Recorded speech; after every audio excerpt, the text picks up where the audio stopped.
this video, I'm going to be going over how to efficiently extract teeth in a full arch case. This is the easiest and most efficient way of taking out teeth.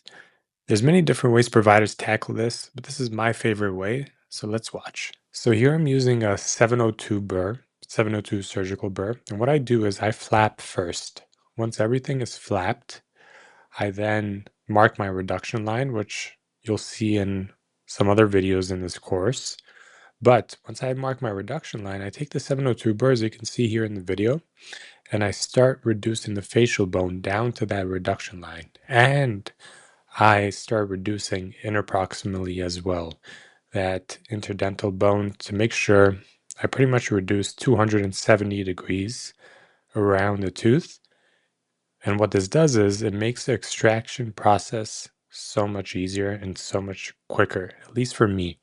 Because regardless, you're going to be flapping for a full arch case. So why not flap in the beginning and make your extractions simpler by reducing the bone around the teeth? And that's pretty much what I'm doing here. As you can see, I'm going around all the teeth, reducing interproximally, and making sure that that bone is not fighting against me. So over here, I'm removing some root tips pretty quickly. Nothing to this part. But once those root tips are out, then I start elevating all of the teeth. And the elevating technique here is different. I'm more or less wedging the teeth, as you can see here. Not really elevating in the bone, but I'm wedging them apart. Because they're missing so much bone, you've pretty much created severe perio here. And all you have to do is just increase that mobility, expand that socket, and you just wedge the teeth apart. So as you can see, look how much they're moving.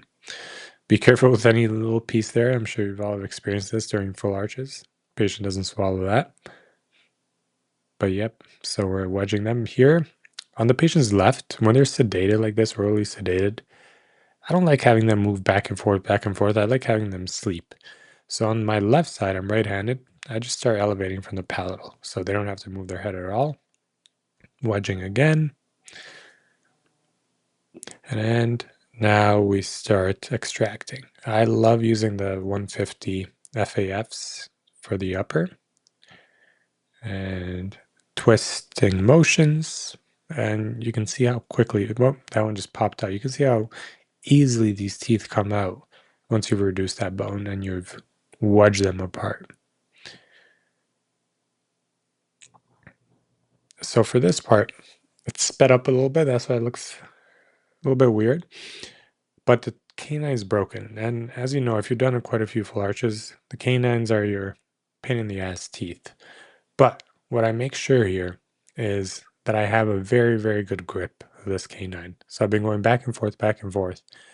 Now I've achieved a good grip and rotating it out, pulling it out. That canine, by the way, had a huge infection. That's why that buccal wall was so paper thin. It was actually all infected. And rotating for all anterior teeth. Make sure you rotate them in the socket. And that is it.